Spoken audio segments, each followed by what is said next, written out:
Hello everyone, my name is Beata Milewska and I work in the U.S. Embassy in Warsaw. A warm welcome to those of you, students, parents and teachers, and of course U.S. school representatives who are joining us for the second panel of the first ever EducationUSA Poland Virtual Fair. I'm so excited to see that there are so many of us here. There are a few hundreds, around 300, over 300. If this is the first panel for you this afternoon, let me briefly explain what the EducationUSA program is. EducationUSA is a US Department of State network of advising centers in almost 200 countries all over the world, including Poland. The educational advisors provide free of charge, unbiased, up-to-date and comprehensive information on accredited higher education institutions in the US. EducationUSA Poland runs major social media platforms. Please visit them to find out more about the location of our advising centers, US higher education system, and admission process to US schools. Most information is in Polish. Before we begin our panel today, which will last 60 minutes, let me remind you that it will be divided into two parts. Presentations by university representatives, and then a joint Q&A session. Please ask questions using chat box or Q&A, as your microphones will remain muted.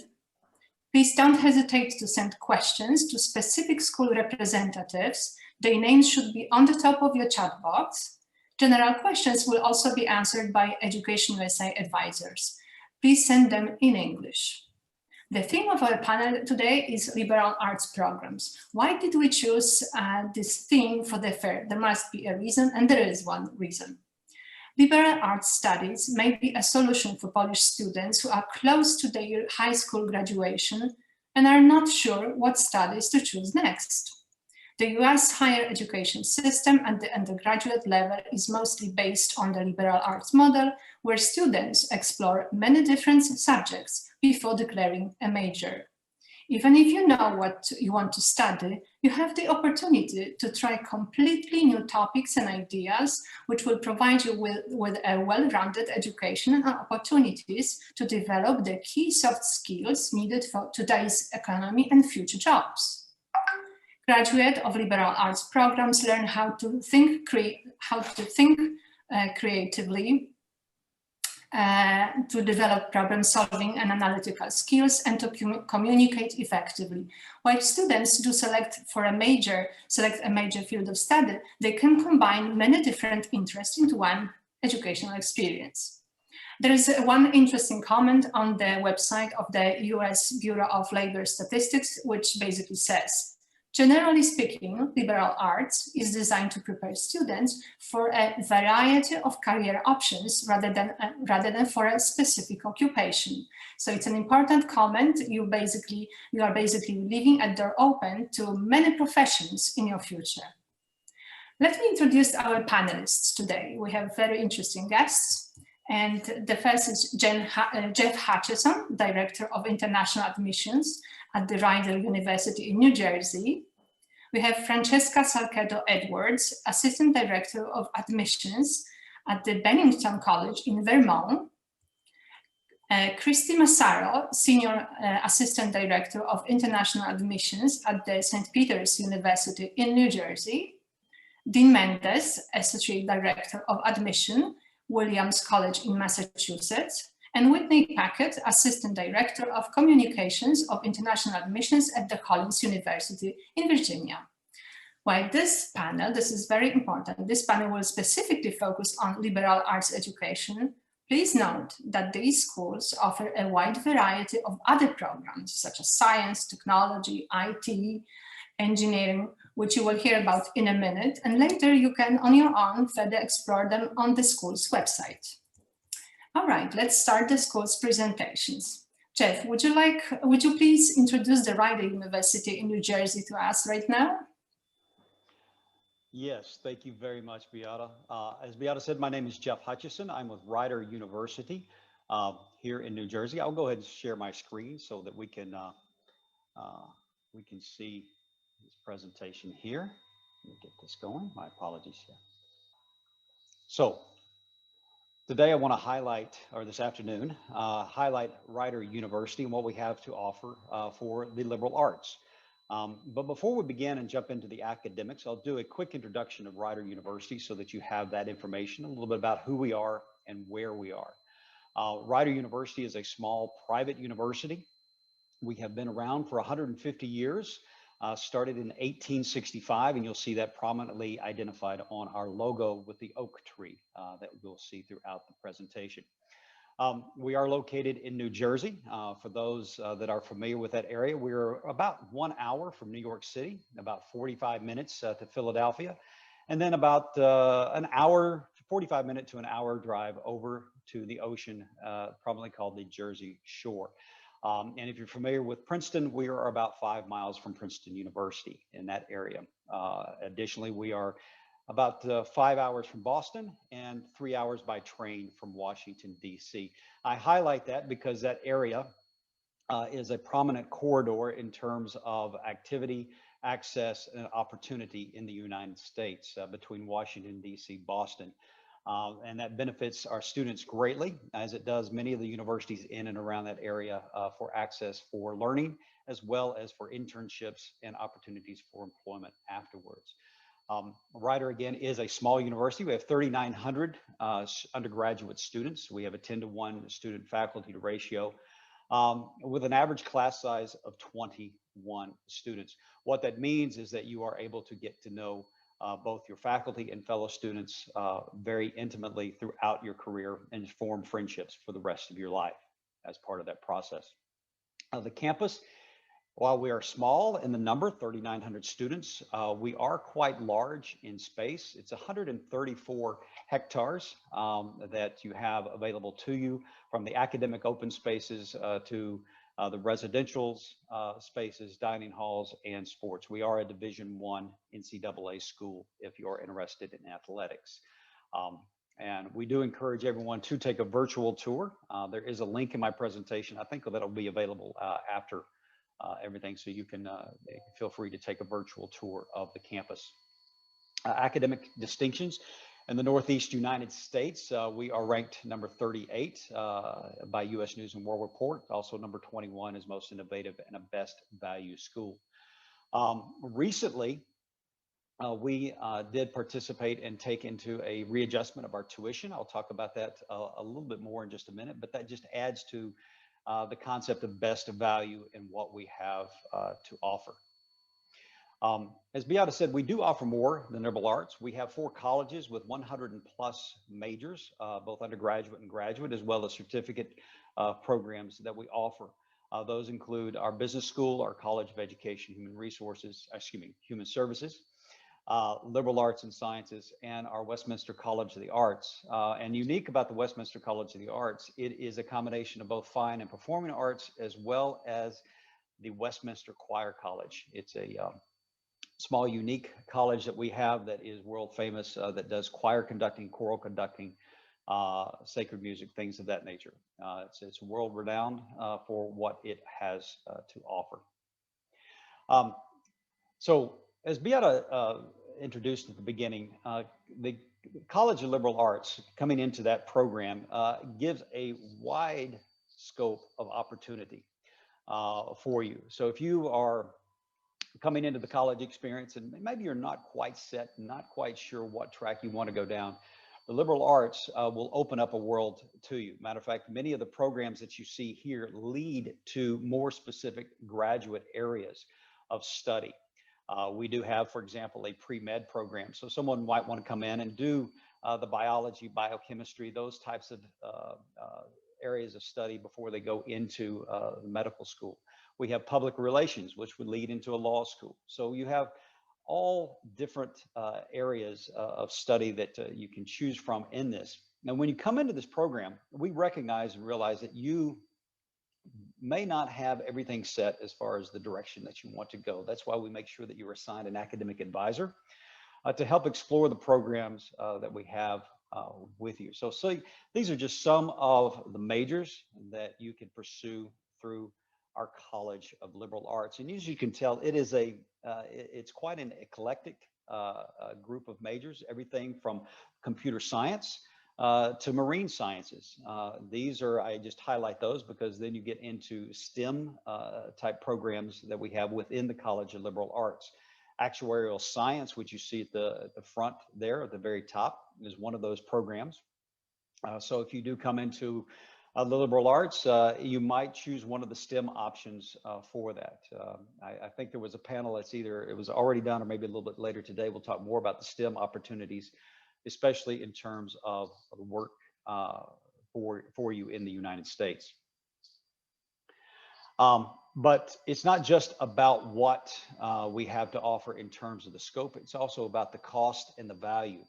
One thing that we do at Rider, I mentioned earlier before, we did a tuition assessment and reduced our tuition by 22%. Now for an undergraduate student, total cost per year is $35,000. And I'll talk about our scholarships in just a minute.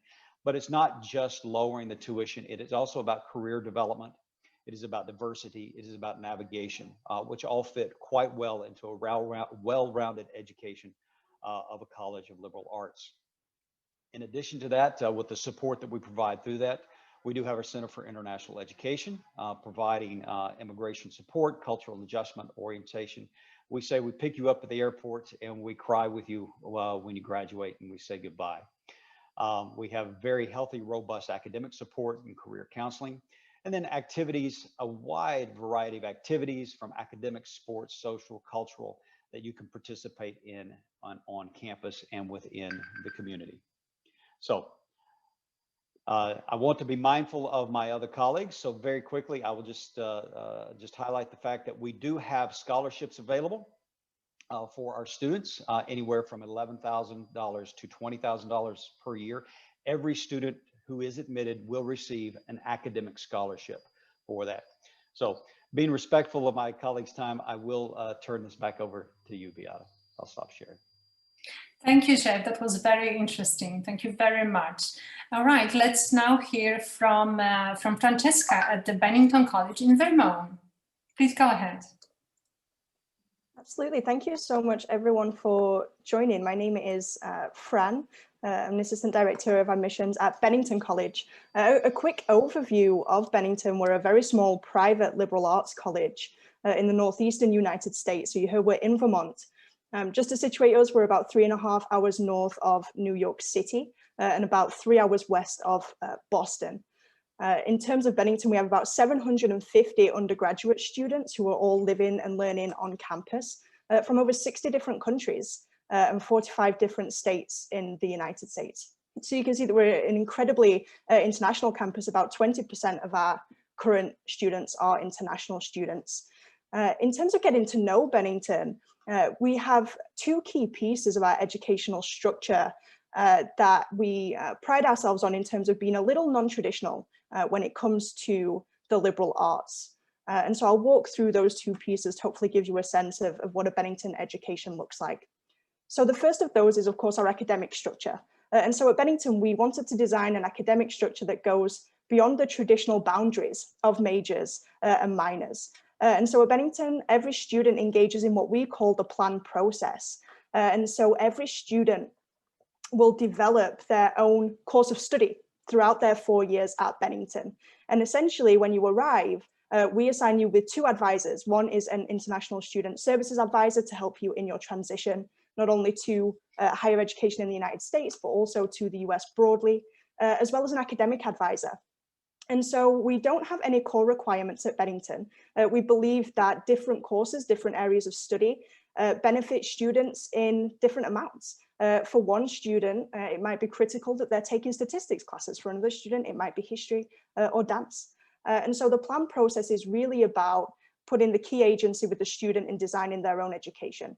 So working with your academic advisor, you will address these 6 different questions in order to create your plan at Bennington. We want to know what you're passionate about. We want to know what drives you and what impact you'll have. The key difference is that these don't have to be confined to individual disciplines.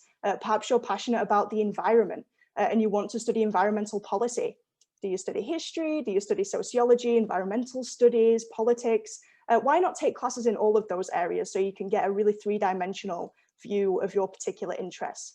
And so every student is essentially studying a different combination of disciplines and rooting it in topics and questions and areas that they are specifically passionate about.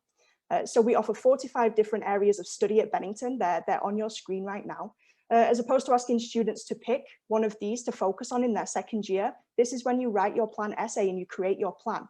One example, I currently have a student who is studying forced migration and displacement through dance and social science. So really taking courses across disciplines at Bennington in order to refine their work in a particular topic that drives their passions and their interests. The second key area of a Bennington education that we certainly forms the crux, essentially, of your plan, is that Bennington is the only college in the US that has required annual internships since our founding. So you've noticed that our academic structure is very flexible. It looks a little different. And students are studying pretty unique combinations of disciplines. So how do you situate what kind of career you might want to go into when you are studying perhaps 4 or 5 different areas and centering it around a particular topic? So every year from January to February, every one of our 750 students engages in 6 weeks of fieldwork in an area related to their studies. We have support structures, the Fieldwork Term and Career Development Office, who help students in thinking about what they might want to do for their fieldwork terms, as well as how to do it. For international students, this is a really incredible way for them to be able to trial and error different kinds of work and career paths, both in the US and abroad. Last year, our students went to over 28 different countries for their fieldwork terms. The year before the pandemic, I apologize, 2 years ago. And in doing so, we know that when students graduate, you'll probably have on average at least 5 to 7 different careers in your lifetime. And so how do you find that one if it's going to shift 5 times? And fieldwork term allows you to really put what you're learning in the classroom to practice in real fields of work. So for example, I'm an alum myself. I graduated from Bennington a few years ago now, but I did an architecture internship for one fieldwork term. I conducted my own original research for another fieldwork term and worked with a faculty member for another one of my fieldwork terms. You can really get this breadth of experiences to take with you into the working world. This is also one of the key reasons why we're ranked in the top 5 entrepreneurial colleges in the US, is because students are actively creating original work and testing their ideas where it counts in the real world as it's shifting.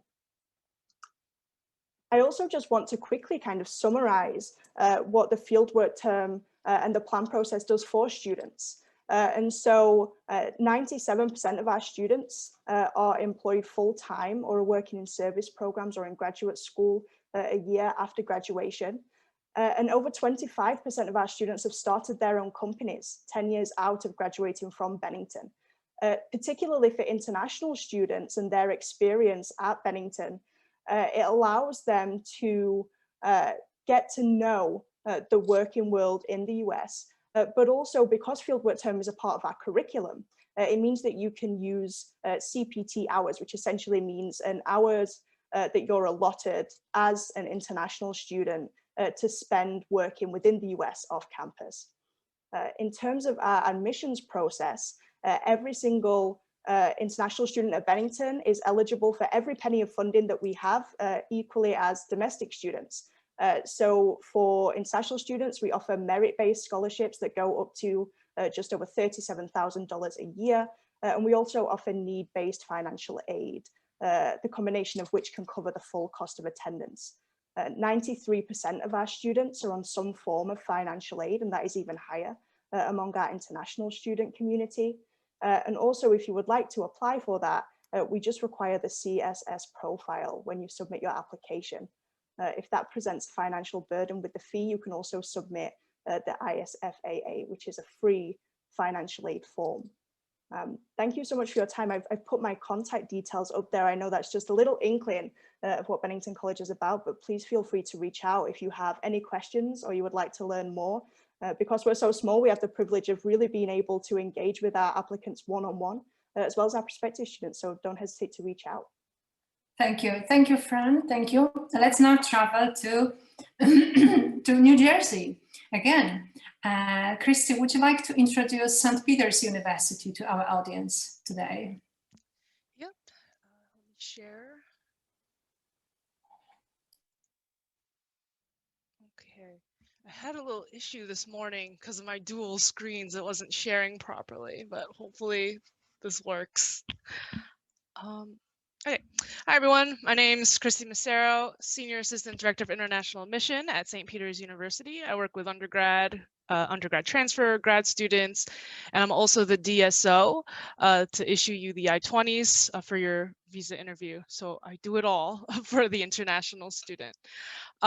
St. Peter's University is located in Jersey City, New Jersey. The picture on the left here is downtown Jersey City's waterfront.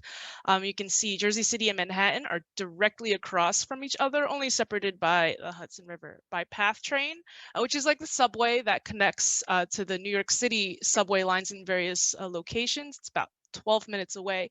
The campus is a little farther in Jersey City, so I'd say 20 minutes or so.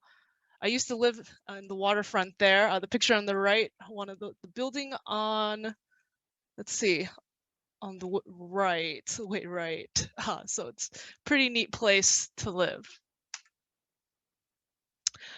St. Peter's has been around since 1872. We're a small university with about 3,600 students. About 3,000 of them are undergrad. And we're also one of the 27 Jesuit universities in the U.S., and we are the Jesuit University of New Jersey. Student faculty ratio is 13:1. You won't be in a class with 300 other students, which could be the case for some really large universities. So you really get to know the professors. Average class size is 22. On the left, you can see our peacock. That's our mascot. We're the only school in the U.S. that has a peacock as a mascot, as far as I know. With our urban location, it's incredibly easy for our students to hop on a train to their internships, whether it's in Jersey City or Manhattan, Hoboken, or anywhere else in New Jersey. If you are an incredible athlete with some awards, we are surprisingly a Division I institution. So if you'd like even more scholarships on top of your merit scholarships, please reach out to our coaches. We have over 50 majors and accelerated majors in various fields in the liberal arts, business, and STEM. This is just me being practical, but if you're interested in a liberal arts major, such as fine arts or philosophy, you could always add a completely different minor, such as math and statistics or finance. I actually had a student who's just accepted into the master's in data science program with an undergrad major in psychology. So you think it's two completely different fields, but that student's major was in math, or minor was in math and statistics. No matter what your major is, even if it's finance or computer science, all of our students have to complete the core curriculum, which is heavily focused on the liberal arts. You'll have to complete credits in English composition, 6 credits of theology, philosophies, histories, social sciences. So the first 2 years of college kind of make it simple to switch majors because of the core. And I will end with a fun fact. We're the home to the nation's only center dedicated to the study of microplasmas. Do not ask me what that is. So yeah, I kept it short and sweet. So I'll move on to the next colleague. All right, thank you, Christy. That was also very interesting. Let's hear now from Dean at Williams College in Massachusetts. Dean, the floor is yours. Thank you, Beata, and thank you to everyone joining us today. My name is Dean Mendes, and I'm at Williams College, and I will share my screen now. Okay, before I get into Williams College, I want to just give a little pointers on the liberal arts and science, and that is the full name of our type of institution. And the word liberal does not have anything to do with politics. I know that is a big political word out there these days, but it means to have choice, to have a liberal education and have lots of options. And I know my colleagues have been speaking about that pretty regularly, but I want to make that point. So Williams College is located in the state of Massachusetts. We are a preeminent small private liberal arts and science college. We are in the western part of our state, so not that far from the Vermont border or the New York border as well, and not that far from Bennington College. We are a 3-hour drive from Boston and a 3-hour drive from New York City as well. We are located in a beautiful valley called the Purple Valley, surrounded by beautiful mountains. So it's a rural, small, quintessential college town.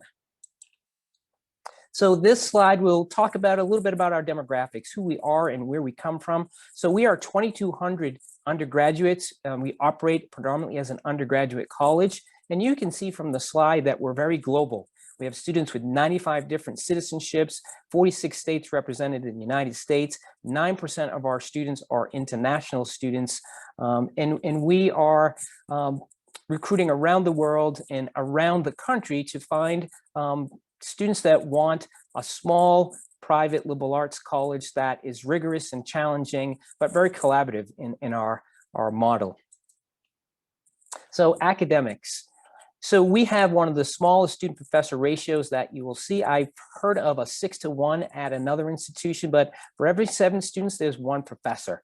And very small class sizes, you're going to get attention by your professors. You're going to get to know the other students in your class. Most of our classes are going to be seminar style where your voice is going to be heard. It's very hard to hide in the back of the class and not participate. Participation is part of the education at a place like Williams. We have over 700 courses and 64 areas of study, you can see on the slide.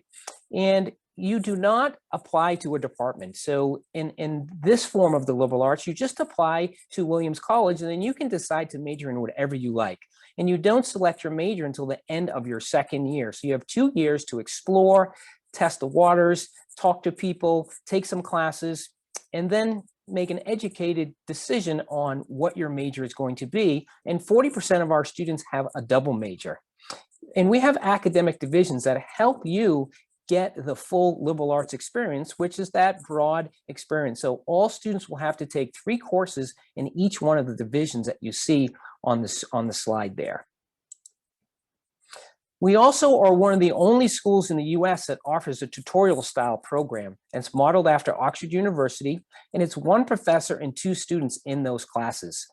10% or so of our overall course numbers are offered in tutorials, and more than 50% of our students will take a tutorial, and those that take one, 80% will take another. So how does that work? So you will have a partner, and say it's a history course. One student will maybe write a 3 to 5 page paper in response to some reading, and the other student will write a critique of that paper. And that will alternate each class going through the semester. And you can see some titles on the screen there. So a different type of learning that really focuses students on a small ratio with their professor. So affordability, obviously this is a really important part of the process. Williams is very fortunate to be very well resourced. So we have lots of financial resources to help our students out. We meet 100% demonstrated need for all of our students. We have one of the most generous financial aid policies for any institution in the U.S. for international students. As you can see, 60% of our international students receive aid, which is more than our domestic students. And you can see the average award for our international students. We are the only college in the U.S. If you are on financial aid, it covers textbooks, supplies, summer storage, health insurance as well. So there's a lot of hidden costs that are out there. And Williams does a great job to satisfy the need of our students. We do not have any merit aid. So your aid is going to be based on your family income and assets. So simply if your family income and assets is very little, your need is going to be a lot. And we will meet 100% of that need if you are admitted to the college as well. And if your family has a lot of money, your need is going to be a little. 17% of Williams students do not pay anything to attend our institution. So that is a very important piece moving forward. And so that's a quick overview. Here is my information, and this is a beautiful view of our campus from one of our mountain peaks in the region. And you can see my email address as well as the website for Williams. Thank you. Thank you, Dean. Thank you very much. How about the Hollins University in Virginia? Whitney, would you like to introduce this school to us? It's going to be our last presentation today. And there will be some questions in a minute. Sure, thank you so much. Hi, everybody. My name is Whitney, and I am the Assistant Director of Communications and International Mission for Hollins University. Thanks for joining us here today. Hollins University is a small liberal arts college, university located in Roanoke, Virginia. If you have a smartphone with you and you want to take just a second to scan here, it will take you to a PDF that will hyperlink you to some important sites. And that way you don't have to scramble to write anything down, but it includes my contact information as well. So this will also be available at the end of my slideshow. So Hollins University, just so you know, Hollins is an all-female university at the undergraduate level, and that is a distinction for us. So talking to all the young women here today, our undergraduate enrollment sits at about 700 students. We also have graduate programs, and that is co-ed, but at the undergraduate level, it's all female. Our student-faculty ratio is 9:1, sorry about that, and our average class size is 12. We have a fairly diverse population for the size school that we are, with 38% diversity ratio and 10% international students, representing 22 countries and 38 different states. We have a variety of activities and clubs available, 9 different NCAA Division III sports, as well as a nationally ranked equestrian team. We also have more than 30 different student organizations and clubs that you can join. And this picture that is in the background here is just a bird's eye view of our campus. So in terms of where we're located, we are in the city of Roanoke, which is in the southwest part of Virginia. We are pretty good proximity to some of the major cities that you may be familiar with in the US. We're about 3 hours by car, by train to Washington, DC, and some of the other cities in the region that we're going to have international airports. So it's quite easy to get to us. We're located in what's called the Blue Ridge Mountains. That's the picture that's behind me here. And it's a very beautiful part of the US. If you are an outdoors enthusiast, we have lots of different activities in the area, some world-class mountain biking, world-class hiking on the Appalachian Trail. We do have a local airport that's only about 10 minutes from campus, as well as a train and bus station. Our downtown is quite charming, and there's lots of good food and shopping, and there's several local colleges and universities in the area, so there's plenty of opportunity to meet other students with similar interests. Our top programs of study, especially for international students, include biology, business, economics, psychology, and math and data science, but we do have 29 different majors, 30 minors, and 14 concentrations, as well as 5 pre-professional programs, including pre-law and pre-med. So some of our sort of important points for you to know about us, we have a lot of experience-based learning opportunities at Hollins. And so here, the Batten Leadership Institute is one that we're quite proud of, and that allows you to add a certificate of leadership to your degree.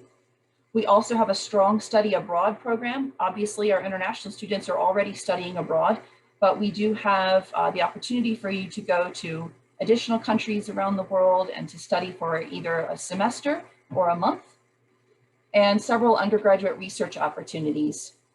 Down here, our internship program is something we're quite proud of. We offer guaranteed internships starting your first year, and almost 80% of our students will complete at least one internship, but you do have the option of completing an internship every year that you're here so that you can build your resume.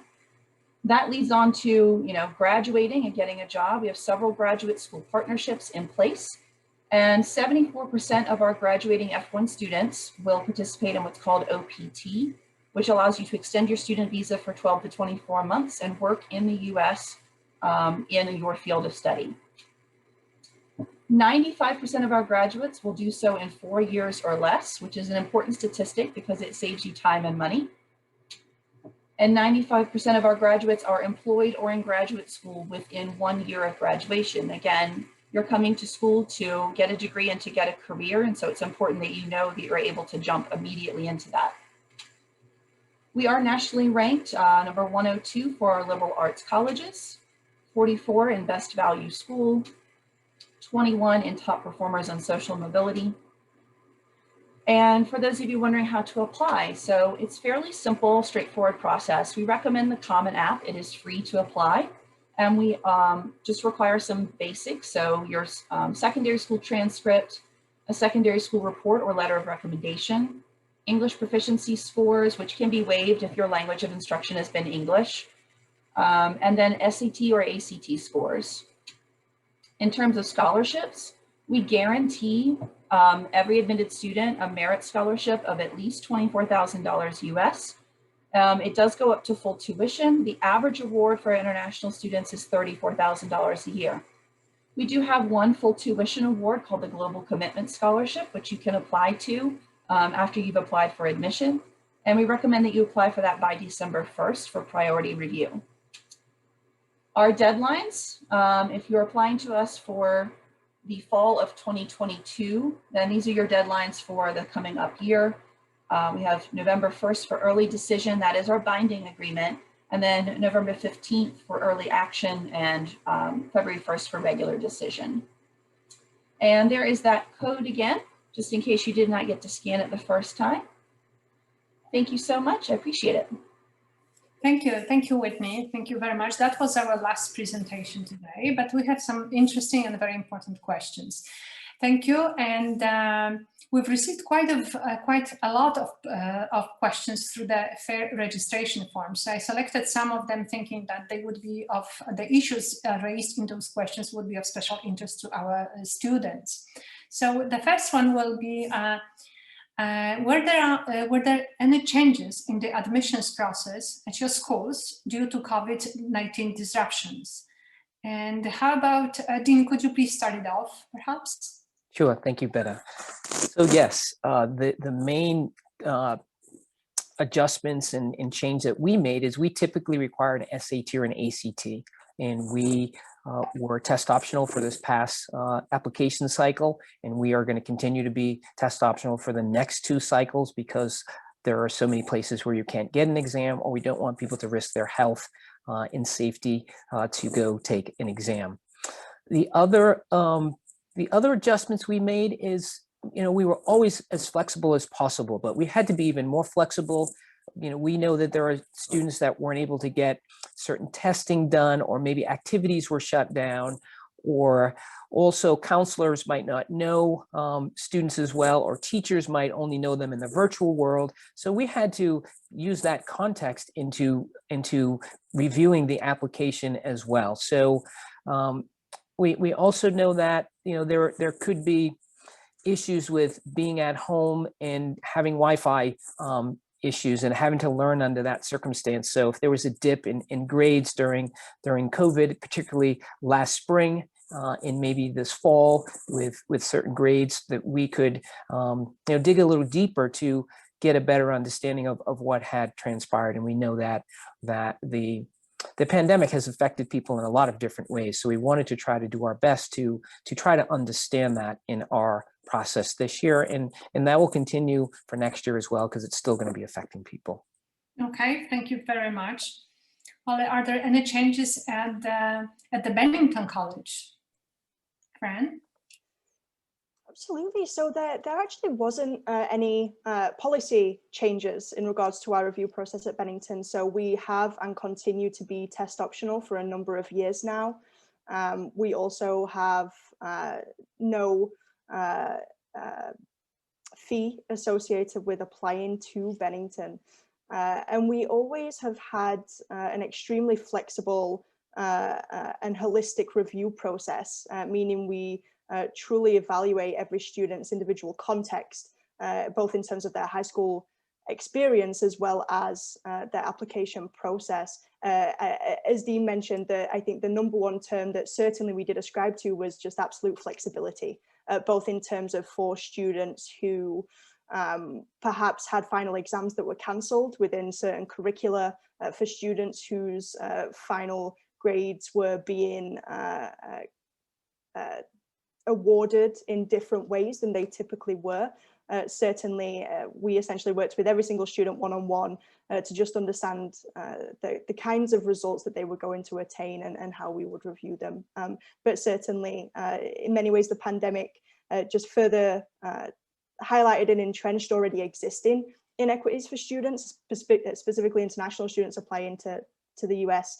And so we took that extremely seriously. But in terms of policy, no major shifts as we were already test optional too. I see. Okay, thank you, thank you. And how about the St. Peter's University, Christy?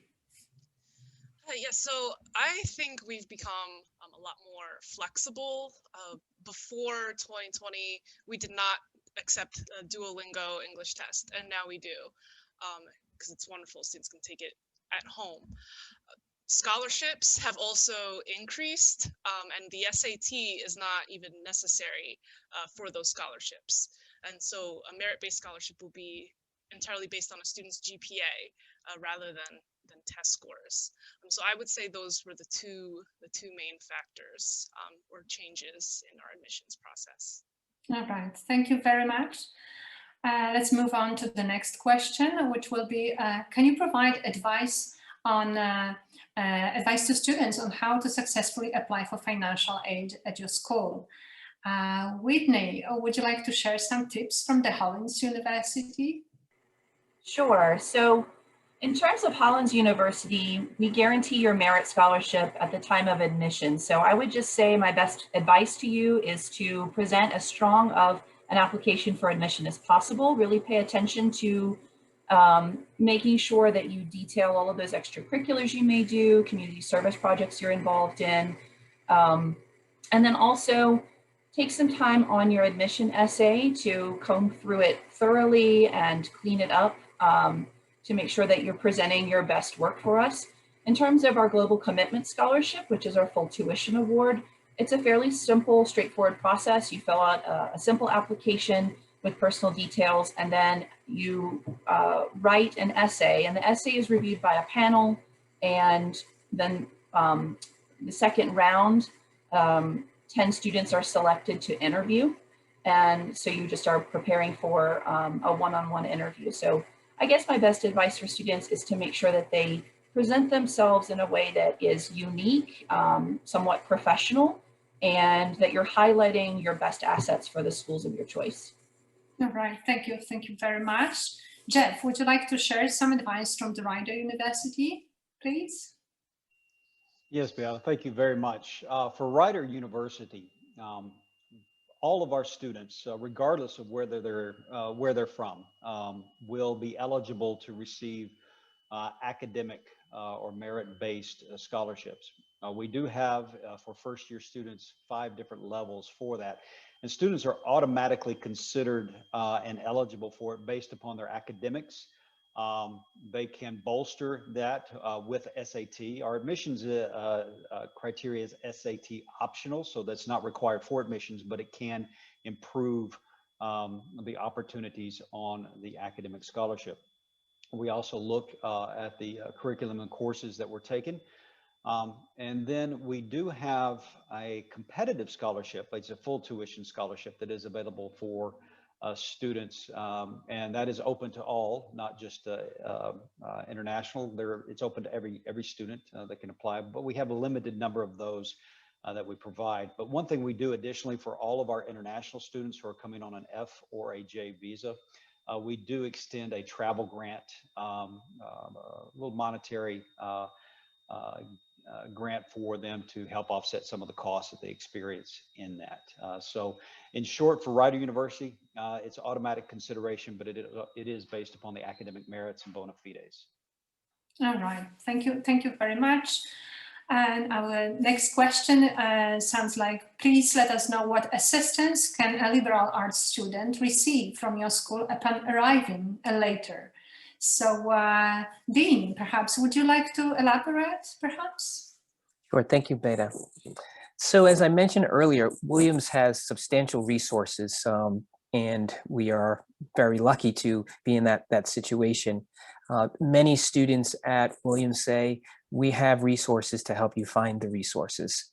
So there are many located in the dean's office, and we have orientation programs called First Days. So you would be contacted before you're even arriving at school, which I'm sure a lot of my colleagues do as well, and you'll set up with an academic advisor.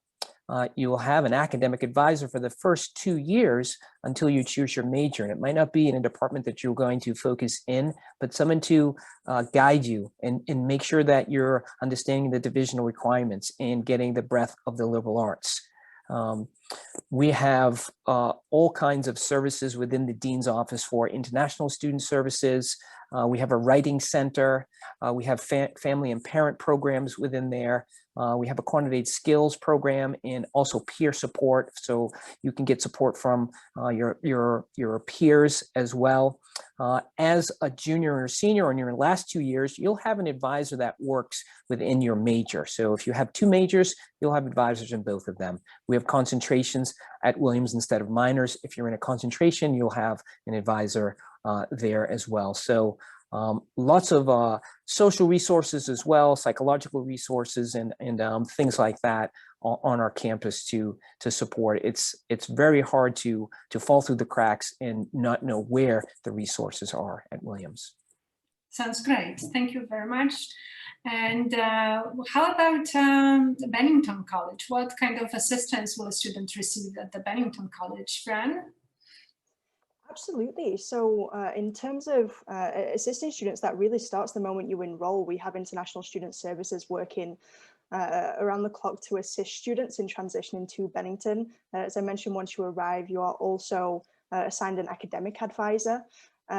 One of the biggest resources for support for our international students is actually our student body itself. So students at Bennington live in actual houses, white wooden houses of 30 to 35 students, each of all different class years. So peer-to-peer mentorship is a huge part of the international student experience.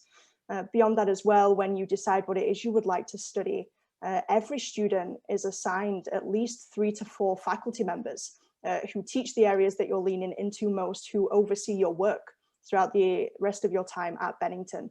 So in terms of official resources of support, no matter how you reach out, they are resources that are proactively provided to you. And certainly beyond that, the Dean's Office, health services, psychological services, that the resources that you will typically see offered at most small private liberal arts colleges as well. Mm-hmm. Thank you very much, Fran. Christy, how are things at the St. Peter's University, New Jersey? Yeah, I think all incoming freshmen, they are assigned in the summer before they even arrive an academic advisor. And then of course, once they select their majors, they get someone more specific. And a lot of times it's actually the program director or even the dean of the college they're in. So they could be working with the dean of the College of Liberal Arts or the dean of business, for example. I think it's very impressive that I know that deans have a lot of work to do. They're busy, they're working all day, but it's interesting to see them pass students and they know who they are by name. And it's also their networking. Our deans are very involved with getting students internships in whatever city, Jersey City or Manhattan. So I think that is something that's very special about such a small university or college, that the attention that these students get. Also, Career Services reaches out year one, not the final year. So they work with them throughout their time at St. Peter's. Okay, thank you. Thank you very much. Our last question is, what specific conditions or programs can be of interest to the Polish students? Are there any Polish students enrolled in your school right now? How about Whitney? How about the Hollins University in Virginia? Sure. So I think that the program that is the most appealing to any of our students is going to be our internship program, because it is guaranteed for our students starting in their first year. So the way that it works is your second semester of your first year is when you can begin, and your first year internship would be somewhere in the Roanoke area. It'll be sourced for you through our career services. And if we don't already have an internship in place in your field of interest, then they will reach out into our alumni network to find you one. After you complete a first year internship, students can apply for internships all over the world. It could be in the U.S. It could be as part of a study abroad experience. And that's just a great way of building up your resume. As I like to tell my students, there's kind of a catch-22 in getting a job nowadays, which is to get a job, you have to have experience, but to get experience, you have to have a job. And so internships are sort of how you bridge that gap and build up your resume, make professional contacts, and also help to clarify what it is you want to do. So I think that that's a really important part of the internship experience. You may come to school knowing you want to work in medicine, and you do an internship and realize you want to do pediatric medicine. You do another one and you realize you want to do pediatric oncology specifically. And so that just helps clarify and focus your vision for your future. As far as enrollment of Polish students, at the moment, we do not have any Polish students enrolled at Hollins. We do have several students from the eastern part of Europe, but none from Poland yet. So we are really looking forward to welcoming some of you to our school. Great to hear that. Thank you. How about the Rider University in New Jersey? Jeff, would you like to share some conditions, programs, ideas with us? Yes, I would like to take that question and change it a little bit, because when we look at the programs we offer, we don't look at it in terms of what's going to be most favorable from what country or maybe region of the United States you are. It's actually, that's kind of the beauty of a liberal arts education, that you have all these options and choices available to you, which will help in that. So we've been talking about the liberal arts and the opportunity to find yourself and get in that direction and the support that goes with it. So I think that's what, from a liberal arts perspective, what the students in Poland would want to look for. But it's not limited to that. We currently have one student with us now from Poland, who's in our business analytics course. It's a STEM-based business. It's not part of the liberal arts. And that's what their focus is. We also have a large community in the New Jersey area, especially over on the western side of New Jersey, where we're located, of Polish communities, immigrant community. And we have a lot just from the local community that do into education and other areas. So it's a long, open way to say that, but I would keep the world open and be open to that as you begin to look at your particular area of study that you want to go into. Okay, thank you very much, Jeff. And I think we have time for one more question. And I looked at the chat box, and I thought that there was one pretty interesting. And let me read that. And if time allows, I'll ask all of you to answer that, because I think it's a pretty important question and something that many students wonder about.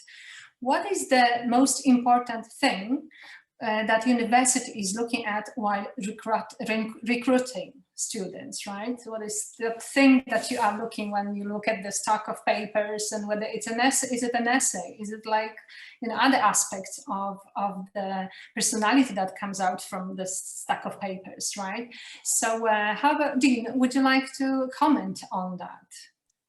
Do you read applications?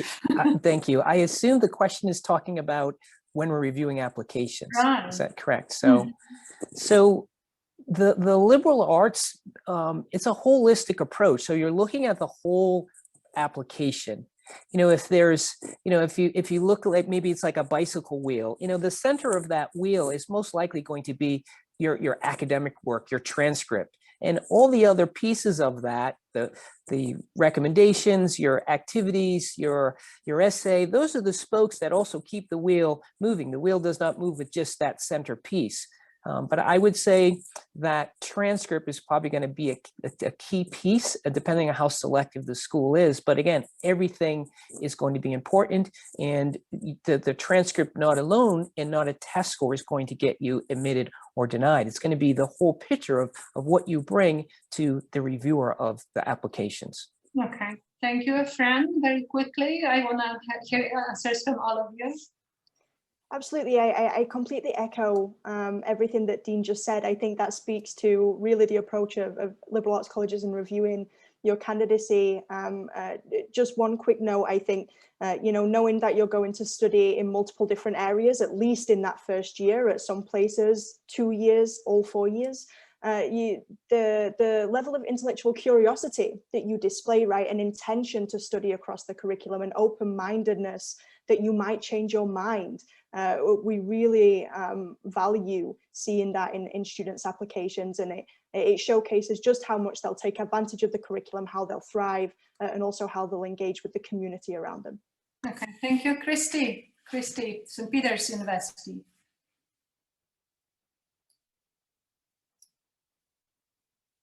Christy, are you muted? I can't hear you.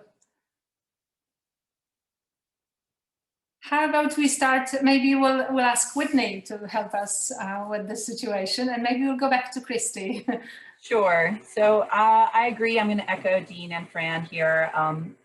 The holistic review is sort of the approach of a liberal arts college and looking at your academics combined with other aspects of your application. But I would also say just take the time when you're writing your essay or making contact with your admissions officers to show a specific interest in these schools, making sure that you are noting programs that they have that are specific to them, because we're also looking for students that are going to be a good fit for our school. And so we want to make sure that you know about us and that you know what we offer and what our community is like, so that we're looking for students that are going to be a best fit. So just sort of take that into consideration as you're drafting. Okay, thank you. Thank you, Whitney. Christy, are you with us? Yes, can you hear me? All right, awesome. I mean, for St. Peter's, number one is always academics. I would suggest think about the major that you're applying to at the university you're applying to. If you're not good at, let's say, math, maybe engineering or finance or something in business is not the best fit. And we'll look at that. Just because a student doesn't qualify for one thing, they could be a better fit for another major. And that's where all the other components of an application can come in, such as an essay. We'll want to see how a student writes, and so forth. But I mean, for us, academics is pretty important. All right, thank you. Thank you, Christy. And Jeff from the Riders University. Thank you, Beata.